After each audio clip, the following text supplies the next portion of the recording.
આમ આદમી પાર્ટીના નેતાઓ અને કાર્યકરો સામે ચૂંટણી પહેલા જે ફરિયાદોનો દોર ચાલી રહ્યો છે તેને લઈને ધારાસભ્ય ગોપાલ ઇટાલિયાની રાત્રે પ્રતિક્રિયા સામે આવી હતી। ત્યારબાદ એવા સમાચાર મળી રહ્યા છે કે જામ ખંભાળિયા પોલીસ સ્ટેશન ખાતે આમ આદમી પાર્ટીના પ્રદેશ પ્રમુખ ઈશુદાન ગઢવી છે તે જે કાર્યકરોની અટકાયત પોલીસે કરી છે તે બાબતે પોલીસ સ્ટેશને પહોંચ્યા તો તેમની પણ અટકાયત થઈ ગઈ। આને લઈને વિસાવદરના ધારાસભ્ય ગોપાલ ઇટાલિયાની પ્રતિક્રિયા સામે આવી છે। તેઓ શું કહી રહ્યા છે વિગતે વાત કરી।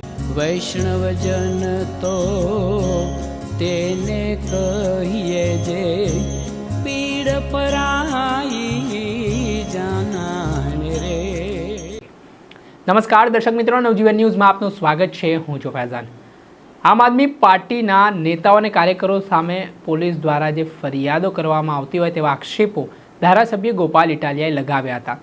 આને લઈને વિવાદ વકર્યો છે, જેમાં વાત કરીએ તો ગઈકાલથી જ આ મુદ્દો ચર્ચાનું કેન્દ્ર બન્યો છે। આજે સ્થાનિક સ્વરાજ્યની ચૂંટણીની જાહેરાત થવાની છે તે પહેલાં ગોપાલ ઇટાલિયાએ એવા આક્ષેપ કર્યા છે કે આમ આદમી પાર્ટીના કાર્યકરો અને નેતાઓને જેલમાં પૂરવાના કાવતરાઓ સરકાર તરફથી શરૂ કરવામાં આવ્યા છે અને આમ આદમી પાર્ટીના ઉમેદવારોના પાર્ટીના ડેટા છે તે કેવી રીતે કઢાવવા તેવા પ્રયત્ન પોલીસ કરી રહી છે। તેના જ ભાગરૂપે આજે જામ ખંભાળિયા જે દ્વારકા જિલ્લાનો તાલુકો છે, ઈશુદાન ગઢવીની આ કોન્સ્ટિટ્યુન્સી લાગે છે, ત્યાં કેટલાક આમ આદમી પાર્ટીના કાર્યકરોની પોલીસે અટકાયત કરી હોય તે પ્રકારના સમાચાર ઈશુદાન ગઢવીને મળતા આમ આદમી પાર્ટીના પ્રદેશ પ્રમુખ ઈશુદાન ગઢવી જામ ખંભાળિયા પોલીસ સ્ટેશન પહોંચ્યા હતા। આ દરમિયાન તેમની પણ પોલીસે અટકાયત કરી લેવાના સમાચાર મળ્યા છે। આને લઈને વિસાવદરના ધારાસભ્ય ગોપાલ ઇટાલિયા બરોબરના રોષે ભરાયા છે। તેમણે શું કહ્યું તે સાંભળો। નમસ્કાર મિત્રો, હું છું ગોપાલ ઇટાલિયા।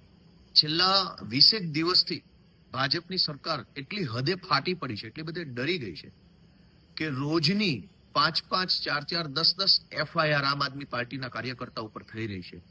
ગઈકાલે રાત્રે 2 વાગ્યે કોડીનાર પોલીસ દ્વારા, સુરેન્દ્રનગર જોરાવરનગર પોલીસ સ્ટેશન દ્વારા અને પોરબંદર પોલીસ દ્વારા અડધી રાત્રે આમ આદમી પાર્ટીના કાર્યકર્તાના ઘરે જઈ ધાકધમકી, દાદાગીરી, ગુંડાગીરી કરી। ગઈકાલે સાંજે 5 વાગ્યે ખંભાળિયા પોલીસ દ્વારા ખંભાળિયાના આમ આદમી પાર્ટીના કાર્યકર્તા ઉપર પણ ખોટી રીતે એફઆઈઆર કરવામાં આવી। પરમ દિવસે જેતપુર, નવાગઢમાં એફઆઈઆર કરવામાં આવી।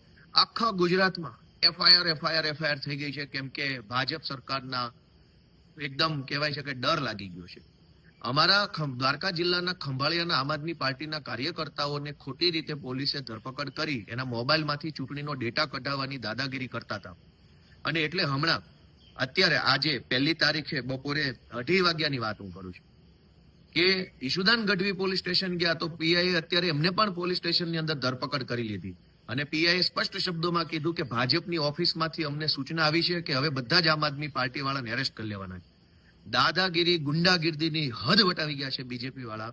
ઈશુદાન ગઢવીને અત્યારે દેવભૂમિ દ્વારકા જિલ્લાના ખંભાળિયા પોલીસ સ્ટેશનના અધિકારીઓએ એરેસ્ટ કરી લીધા છે અને બેસાડી દીધા છે અને દાદાગીરી કરે છે પોલીસ કે અમને ઉપરથી ભાજપમાંથી સ્પષ્ટ આદેશ છે કે આખી ચૂંટણીની અંદર ભાજપ આમ આદમી પાર્ટીના બધા લોકોને એરેસ્ટ કરવાના છે। આ દાદાગીરીની સામે અમારી લડાઈ છે। હું ગુજરાતની જનતાને જાગૃત કરવાની વિનંતી કરું છું કે ચૂંટણી આવી રહી છે, હવે આ ગુંડાઓ, લફંગાઓ, અંગ્રેજોની ઓલાદોને રજા આપવાનો સમય આવી ગયો છે અને ઈશુદાનભાઈ ગઢવીને ખંભાળિયા પોલીસે અત્યારે એરેસ્ટ કર્યા છે। જે કોઈ પણ મિત્રો ત્યાં પહોંચી શકે એમ હોય તે પહોંચે। જય જય ગરવી ગુજરાત। આપણે સાંભળ્યા વિસાવદરના આમ આદમી પાર્ટીના ધારાસભ્ય ગોપાલ ઇટાલિયા તેઓ કહી રહ્યા છે કે આ પ્રકારે જો લોકશાહીનું ચીરહરણ કરવામાં આવશે તે સાંખી લેવામાં નહીં આવે। આજે કાર્યકરો પર એક બાદ એક ફરિયાદો થઈ રહી છે અને હવે આપ નેતાઓની પણ જો ધરપકડ કે અટકાયતનો દોરની શરૂઆત પોલીસે કરી છે તે મામલે તેમણે રોષ વ્યક્ત કર્યો છે। દર્શક મિત્રો, આવા જ નવા વિડીયો સાથે આપને માહિતગાર કરતા રહીશું, એટલે નવજીવન ન્યૂઝ જોતા રહો।